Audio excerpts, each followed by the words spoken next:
Bonjour, mon nom est Aldo Tanferna. Et mon nom est Gabriel Dupuis. Aujourd'hui, on va vous présenter le processus de vente. Et maintenant, je vais te présenter deux questions relatives au contexte. Le premier est, pourquoi mon client veut-il effectuer cet achat? Et la deuxième est, dans quel contexte et pour quelle occasion? Puis maintenant, les questions sur la problématique connue. Dans quelle situation mon client utilise-t-il ce produit ou ce service? Quel rôle ce produit ou ce service remplira-t-il? Quelle est la situation actuelle et qu'est-ce que le client recherche? À ce moment, je vais vous présenter les questions sur les enjeux. Dans ce qui a été abordé avec le client, qu'est-ce qui est le plus important pour lui? Quelles sont ses options? Quelles sont les conséquences si son besoin n'est pas satisfait, si la qualité n'est pas à la hauteur? Les questions sur les solutions. La première question, quelle solution avez-vous envisagée? Et dans un monde idéal, sans question de budget, quelle serait la solution idéale? Et maintenant, je vais vous présenter les trois structures de questions. La première structure est pronom interrogatif plus verbe plus sujet. Un exemple de ça est que recherchez-vous? La deuxième structure est pronom interrogatif plus est-ce que plus sujet plus verbe. Un exemple de ça est que est-ce que vous recherchez? Et la troisième structure est sujet plus verbe plus pronom interrogatif. Un exemple de ça est vous recherchez quoi? Et maintenant, des exemples de reformulation de besoins du client. Écrivez le début de la question posée par le vendeur quand il demande des éclaircissements. Qu'entendez-vous par? Qu'avez-vous l'habitude?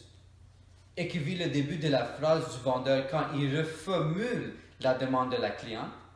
Vous cherchez donc. Donc, la demande de la cliente, un petit déjeuner sucré. Reformulation du vendeur, un petit déjeuner copieux. Un autre exemple de ça, un petit déjeuner tardif ou un petit déjeuner équilibré. Et maintenant, deux exemples de phrases apprésentatives.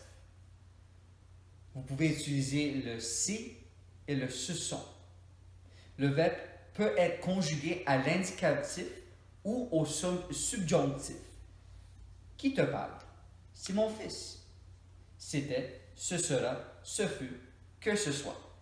Le si apostrophe n'a pas de référent. L'autre exemple de présentatif serait voici ou voilà. Voici et voilà formés de l'impératif vois et de l'adverbe de lieu si, qui indique la proximité ou l'éloignement. Voici ma voiture, voilà la sienne. Voici employé avec un nom et voilà avec un pronom.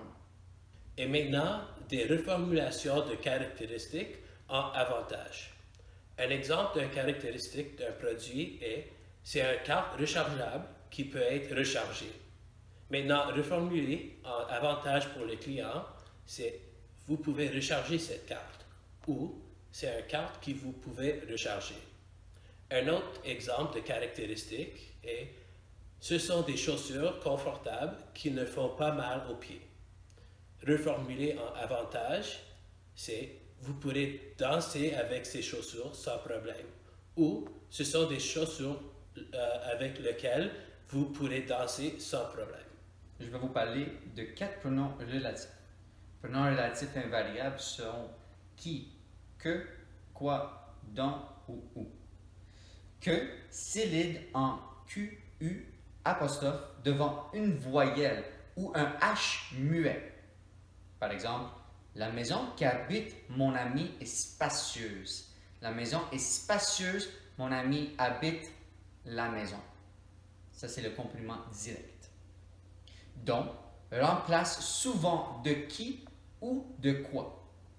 La maison dont je parle est déjà vendue. La maison est déjà vendue, je parle d'une maison. Complément indirect. Quoi, souvent précédé d'une préposition et neutre. Voilà ce en quoi je suis compétent. Et maintenant, quelques pronoms relatifs variables. Lequel, laquelle, lesquels, lesquels. Ces pronoms peuvent fusionner avec la proposition à et de. Le voyage auquel, à et lequel, je pense, est déjà organisé.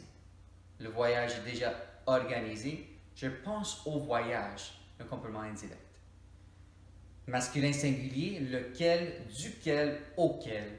Masculin pluriel, lesquels, desquels, auquel. Féminin singulier, laquelle, de laquelle, à laquelle. Et féminin pluriel, lesquels, desquels, auquel. Maintenant, je vais vous présenter quelques marqueurs de relation. Pour introduire, un peut utiliser en premier lieu ou d'abord. Pour marquer une suite, on peut utiliser puisse ou en second lieu.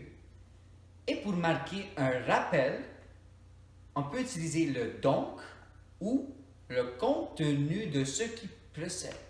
Maintenant, les oppositions et des concessions.